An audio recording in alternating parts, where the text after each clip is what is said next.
Yung mga idol, kumusta? Mandrake mga sports, sabi nga pala ating pag-usapan, Gilas Pilipinas, Guam may binulugar sa Gilas at Justin Brownlee gagawin ang lahat para sa Gilas Pilipinas. Pero bago nga yan, kung bago pa lang sa aking channel, huwag mong kalimutan subscribe at click ang notification bell para like kang updated sa rin dito sa problema natin. So bukas na nga rin ang pangalawang laban ng ating national team ng Gilas Pilipinas kontra sa Guam mga idol. Matinding pagsubok pa rin ang malampasan ng ating national team dahil siguradong babawi na nga rin dito ang Guam dahil tinalo pa rin sa ating national team ng Gilas Pilipinas. Masasabing grabing performance nga ang ginawang hustle play sa ating best import ay walang iba kundi si Justin Brownlee at Dwight Ramos ng ating national team. Hindi pa rin biro ang nagiging performance ito si Justin Brownlee mga idol. Bigayan pa rin ang kanyang laro.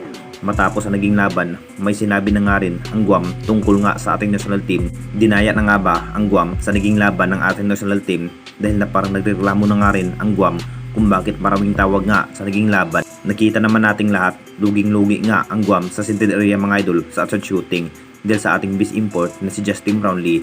Dagdagan pa nga yan, itong si Kevin Gambang mga idol.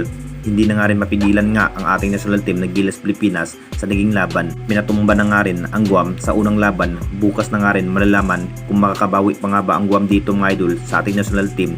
Dahil na parang gustong bumawi nga ang Guam sa ating national team na Gilas Pilipinas. Matinding pagsubok pa rin ang mas kinakailangan ni Coach Team dahil si Justin Brownlee pa rin ang magdadala sa opensiba na parang lumakas na nga rin ang naging puwersa ito si Justin Brownlee kung bakit na parang halimaw nga sa ilalim. Kung titignan natin lahat mga idol na parang barangay hinibra pa rin ang kanya nagiging performance.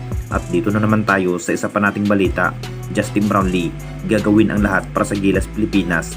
Alam na natin lahat mga idol, talagang isa pa rin ito si Justin Brownlee sa magandang ipinakitang laban ngayong Gilas Pilipinas. Siya na nga rin ang nangunguna sa scoring machine nakapagtala nga ng 20 points at 2 rebound sa ating best import. Isang panalo na nga rin ang Gilas Pilipinas.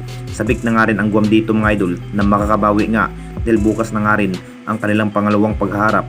Siguradong matinding bakbakan na nga rin ang makakasagupa ng ating national team na Gilas Pilipinas.